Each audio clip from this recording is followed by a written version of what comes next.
Okay, so we're going to start a new chapter tonight, John chapter 6. And if I have time tonight, I'll do two stories. The first one is the feeding of the 5,000. And then the second story is Jesus walking on the water. And one kind of naturally goes into the other. So let me just start by reading. And after these things, Jesus went over the Sea of Galilee, which is called the Sea of Tiberias. It has several names. And a great multitude followed him because they saw his miracles which he did on them that were diseased.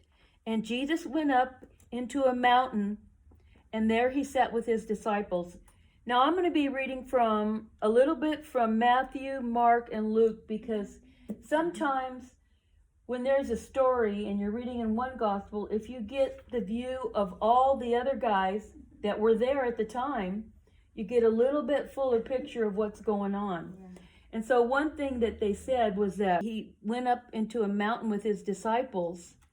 He went up there to pray. He went up there to pray with them. And then verse 4, and the Passover, a feast of the Jews, was coming up soon. When Jesus then lifted up his eyes and saw a great company come unto him, he said unto Philip, where shall we buy bread that they may eat? This is 5,000 men. So then when you figure women, children, it's a minimum of 15,000. So think about it. Christ is up on this mountain, and then down here in this area, 15,000 people. The towns themselves that were nearby didn't even have over 2,000 or 3,000 altogether. So this is a major group that is following him. So he asked Philip, where can we buy bread? Do you know what he asked Philip? Why he asked Philip? Yeah. Okay, I'll tell you why. When Philip was called, we found out he was from the town of Bethsaida. And this is where they are right now. So naturally, he's asking the guy that lives there, where do we buy bread to eat? Where can we get bread to eat? People, not even here, we could find so much bread. You're speaking for him. And the name means house of fish. So Beth means house, and Saida, Bethsaida. Saida means fish. So it's like Philip's house of fish and chips, kind of. I'm joking. Okay. But Jesus was just testing him to see what he would say. Jesus really didn't think there was enough bread or bakeries, but he was testing Philip to see what he would say. And verse 6, it says, and this was to prove him, for Jesus knew what he was going to do. So Philip answered him, 200 pennyworth of bread is not sufficient for them, that every one of them should take a little. Now he didn't answer the question. What was the question? Where can we buy it? Where? Where can we find bread? He did not answer that. He went right into the money. And I bet this amount of money that he's talking about, 200 pennyworth, that is probably the amount that they had in their collective bag. You know, Judas was the treasurer. Yes. He carried the bag, and that was probably, because that was all the money they had to spend. So that's most likely what he's talking about.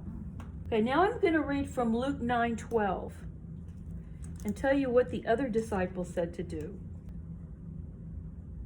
Okay, and when the day began to wear away, and it started getting a little bit late in the afternoon, then came the 12 and said unto Christ, send the multitude away, that they may go into the towns and country round about, and lodge, and get victuals, that's food, for we're here in a desert place. So their solution is just send them away. That's kind of makes sense from the human standpoint, right? Yeah.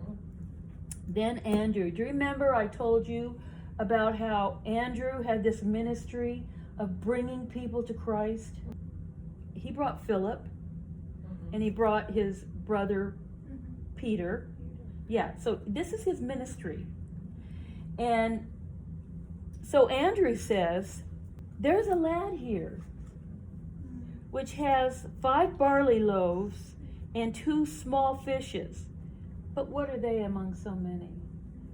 You see, he wouldn't even tell Christ this if he didn't think Christ could do something with it. Why would he say that? Yeah. Hey, this kid has got some stuff. He's bringing this kid and saying, look, we've got something here to work with. So he has a little bit of faith. And Jesus said, make the people sit down. In some of the other ones it says, and he commanded them to make all sit down in companies upon the grass. And they sat down in ranks by hundreds and fifties. So just think, if you had to feed 15,000 people, it would be utter chaos. Especially a lot of people in those days were hungry. Not just because they'd sat and listened to Jesus, but because they were anyway. And so it would just get crazy, but Jesus organized everything. He had told the disciples we're going to set them down in groups of 50, groups of 100, so that they could distribute all of the food. Yes. Another miracle that I think, I wonder, when Jesus spoke, there weren't any microphones or anything like that. So his voice must have reached every heart. Well, actually, the reason why sometimes he would go out into a ship because the water would vibrate the sound. He was always in areas like if you're at the Hollywood Bowl, it's acoustically set up so that you can hear. And so the lay of the land was such that they could hear. It wasn't that he had a magical voice, it was that people could actually hear. First of all, they'd be quiet, but it was the acoustics, like right now, around this Sea of Galilee, there's a lot of hills all around. And so they went up to this hill. So when he would speak to a lot of people, he knows the lay of the land. He would set it up so that they could hear. And then he had them all sit down on the green grass, which is nice. It was like comfortable, right? And Jesus said, make the men sit down. And Jesus took the loaves, and when he gave thanks, now let me tell you something, these loaves, they're not like our loaves of bread, okay? They're little barley loaves. They're probably like this big, okay? Jesus took the loaves, and when he had given thanks, so he looks to heaven for this. He looks to God before this miracle happens, and thanks. In one of the other Gospels, it says that he actually broke the bread. Then he gave that to his disciples. He did not personally distribute it. He gave it to his disciples, and the disciples, all 12 of them, went out in these companies and distributed the food. And then he did likewise with the fish.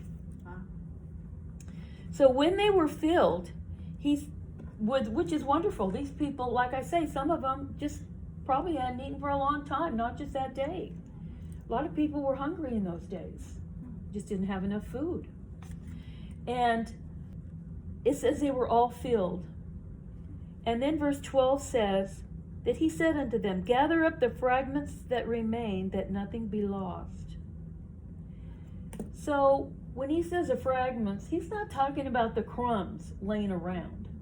He's talking about the food that was not touched. The food that there's still food left. He's not talking about crumbs. The fragments are, what he had broken.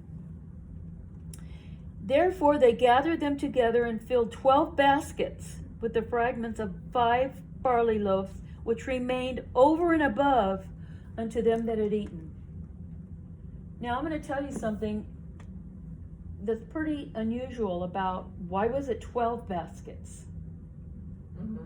Probably each disciple, there were 12 disciples, went out and collected a basket each one. And you know something? When they saw what they had left over, just think how that made them think, wow, we didn't even think this crowd could get fed. And look what we have left. Each one had a basket full left. So that was a lesson for them in showing the abundance of God's provision. So then, verse 14. Then those men, when they had seen the miracle that Jesus did, said, "This is of a truth, that prophet that should come into the world." And that was a verse that we had read before, like maybe a week or so ago, which is Deuteronomy 18:18, that says, "I will raise them a prophet from among their brethren, like unto thee, and will put my words in his mouth, and he will speak unto all that I command him." So they're saying that this should be that prophet, that one that was being prophesied that should come into the world. So at this point, the crowd is so excited and so turned on about Jesus. I mean, they think he's a deity. They're thinking he's that prophet. And so what they want to do is they're like, "Hey, let's go get him. Let's make him king." Because they were under this real hardship of Rome with taxes and restrictions. And they thought, if he could just be our king right now, we'll be free. Everything will be wonderful. So when Jesus perceived that they would come by force and make him a king, he departed again into the mountain himself alone. Christ has a way of just getting away. Yes, He does, has a way of just kind of getting away from crowds. I don't know how he does that, but he does. And when the evening was come, Jesus compelled the disciples. Now in Matthew 14:22 and 23, it says, "And straightway Jesus constrained his disciples." See, they would want to stay with him to like protect him and stuff. He constrained them. He compelled them to get into a ship and to go before him unto the other side, while he dealt with the multitudes, while he sent the multitudes away. And when he had sent the multitudes away, he went up into the mountain apart to pray. And when the nighttime, the evening was come, later, he was alone. The disciples entered into a ship and went over toward Capernaum, and it was now dark, and Jesus hadn't come to them. So if you look on a map, you can see that the logical way would be kind of to go by the shore. You could take the shore route from Bethsaida to Capernaum, and they probably started that way. Maybe they thought they'd see Jesus from the shore or something. But then a wind came up. This happens a lot on that lake, the Sea of Galilee, because of those mountains that are all surrounded. And winds can just come over and whip up the waves and just cause an incredible storm. Verse 18, "And the sea arose by reason of a great wind that blew, and it blew them away from the shore. It blew them into the middle of the sea. And they rowed about 5 and 20 or 30 furlongs." So the disciples actually had been rowing all night long. They were like exhausted. Let me read Mark 6:39. It says that Jesus saw them toiling. He saw them working and rowing, for the winds were contrary to them. And it says he came in the fourth watch. That's anywhere from 3 a.m. to 6 in the morning. So you just think about it. They started it at evening, and now they've been out in this boat all this time, and they're just beat. And the storm is just raging. Then they see Jesus walking on the sea. And he was coming near to them. And they were afraid. It says they were filled with terror, because they didn't recognize, there's all this waves and water splashing, and they just see this vision, and they're thinking it's an apparition. They don't even know that it's Christ. But he said unto them, "I am, period. Really? Be not afraid." Yes, in this translation, he said, "It is I." But if you look in the original, he says, "I am." I am. I'm the one. I'm self-existence. I'm everything. So he says, "I am. Be not afraid." Now I'm going to go to Matthew, because that is the only disciple. All these disciples were there, but this is the only one who records what happened with Peter. Okay, it's Matthew 14, 28 through 33. Be not afraid, it is I am. Be not afraid. Be of good cheer. That's really something to say when these people are like scared to death. And Peter answered him and said, Lord, if it's you, bid me to come out on the water. I'll tell you what, that guy's got guts. Oh, yeah. Yes, he does. And Christ answered him with one word, come. And when Peter was come down out of the ship, he walked on the water. He's the only person, except for Christ, who was the God-man, who ever walked on water. Even though it wasn't for a long time, he still did it. He had enough faith to get out of that boat and put his feet on the water. And he was on his way to go to Jesus. But when he saw the wind, all of a sudden, he took his eyes off of Jesus and he's seeing the wind and the waves splashing up. He was afraid. And beginning to sink, he cried, Lord, save me. And immediately, Jesus stretched forth his hand and caught him and said unto him, O you of little faith, why did you doubt? So if he hadn't doubted, he could have kept on walking on the water. That shows you what doubt can do to your faith. And when they were come into the ship, the wind ceased. Another one of these translations says that when they were in the boat, everyone, all of them saw him. It wasn't just like Peter saw him or Matthew saw. They all saw him. So one thing I want to make clear is that he never went out of his way to do a miracle. The miracles were always a result of the situation that was happening, but he never went out of his way to avoid one. When it came across his path, like these hungry people, he was up at that mountain, he looked down on them, he had compassion. He knew he was going to feed them. And I think it's interesting that Jesus was there immediately, as soon as he cried out. So when we cry out to the Lord, he's right there to hold our hand. But here's the interesting thing. As soon as he got into the ship, the wind ceased. Everything was calm.